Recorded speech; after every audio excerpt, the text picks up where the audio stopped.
Okay, part 2 of financial freedom.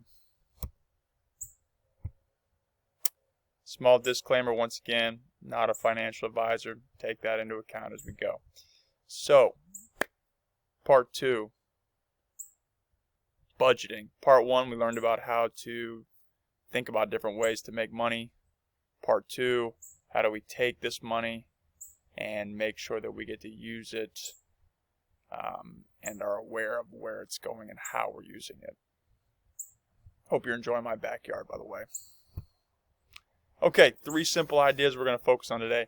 Pay yourself first, the your money or your life principle, and the hamster wheel of consumerism. Pay yourself first. So, I'm going to keep it super simple.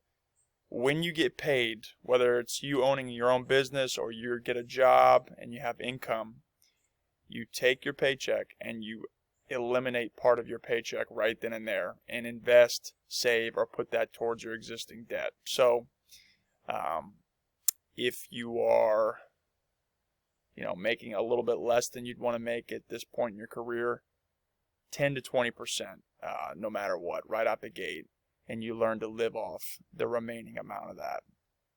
Let's take a look at what this looks like. So, in scenario 1, this is the common scenario. You got a paycheck, you pay your bills, you spend money that you want to spend, you go out to eat, you go to the movies, you got your Netflix account, you name it. You go on a trip, and then there's nothing left over. I hear this often, whether it's amongst people that make a lot of money or people that make less than a lot of money. I don't know how anyone could afford to do that, right? Many times can be an issue of prioritization. So the difference between what we're talking about and what you're seeing in the top scenario is scenario 2. You get paid.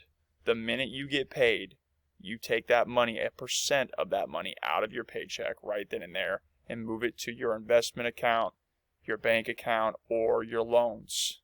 And you are basically what we call paying yourself first, where you're prioritizing putting yourself in a better financial situation, first things first. And then you learn to live with the reduced amount of income as a result of that. So, something to think about as you are getting paid.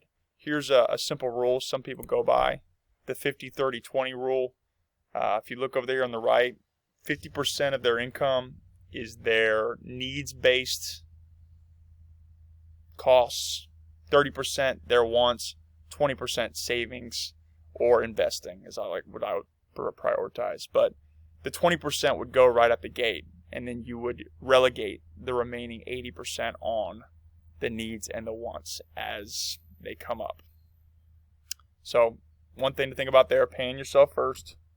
Okay, the your money or your life principle. So, one of the books I've read, Your Money or Your Life by Joe Dominguez, as you can see over here on the right, really poses one simple question. How do you want to use your life's energy? Because when you have a job or when you work, when you own a business, you are expending energy every day. You are waking up and you are doing something over and over again. And you could be doing something else, but that's what you're doing. And many of which you're exchanging your energy for money, right? However much money you're being paid or getting. So once you get that money, you need to take into account, well, I spent X amount of hours earning X amount of money. In many jobs, you have an hourly rate or a salary that you can break down what your hourly rate is. So what he did is think about, okay, is this item worth the amount of time that I worked to earn this money? For example, let's say as a teacher, you make approximately $25 an hour. So if I'm going to a grocery store, or I'm going to a golf course, or I'm at a retail location or Amazon, I'm looking at an item and going, is this worth an hour if it's $25 of my time?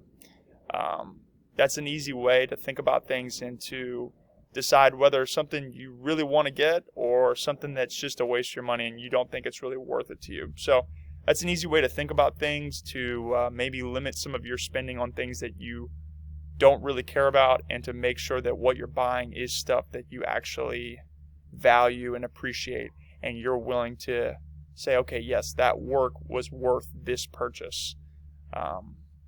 So that's a principle to apply as you're budgeting.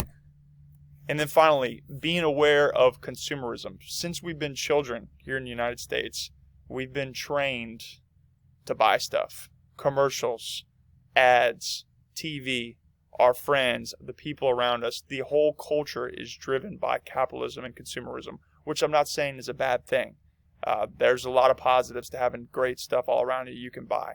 And I love it, But with that being said, if you catch yourself in a situation where you're buying things because other people have them, and you want to be able to be appreciated by other people because you want that stuff too, well, is that a good reason to spend your money on that for that reason? So, one, I would tell you to think about how has consumerism and all the ads and the marketing and everything targeted towards you, is it working, or are you aware of it and you are making the decision whether you actually want to buy that thing or not? I'll give you a simple example. When I was a kid, I wanted to be an NBA basketball player. And I remember at the time, it wasn't Jordan anymore, it was Iverson. But I put Jordan's shoe up here anyway because he's the most notable figure.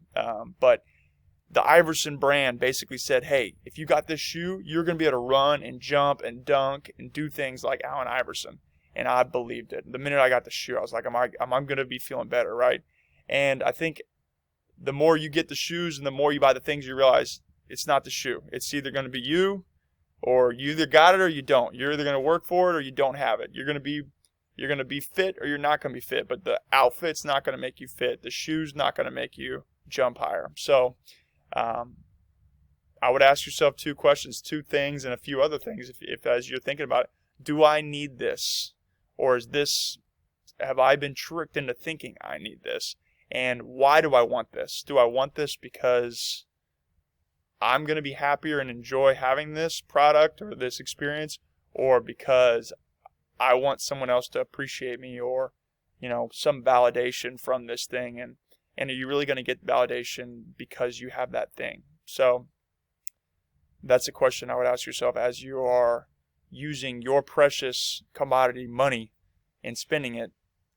That way, if you don't buy the things you don't need or you don't really want, that you'll have an opportunity to do all the things that you do want. And that's, I think, the whole purpose of the videos, is to have the freedom of choice to be able to do things and see things, experience things, instead of having those eliminated by bad choices. So, some things to think about for budgeting there. What were our 3 ideas? Pay yourself first. When you get your paycheck, you immediately invest part of it. The more of it you can invest, the better. Shaq invests 75% of his paycheck or more, but he makes a lot more. So it kind of minimum 10 to 20%. Your money or your life, think about what you're buying. Was it worth what you worked for to pay for something? And then be aware of consumerism's effects on you and figure out whether it's something you really want or if it's something you've been trained to want. Thanks for watching. We'll see you next time.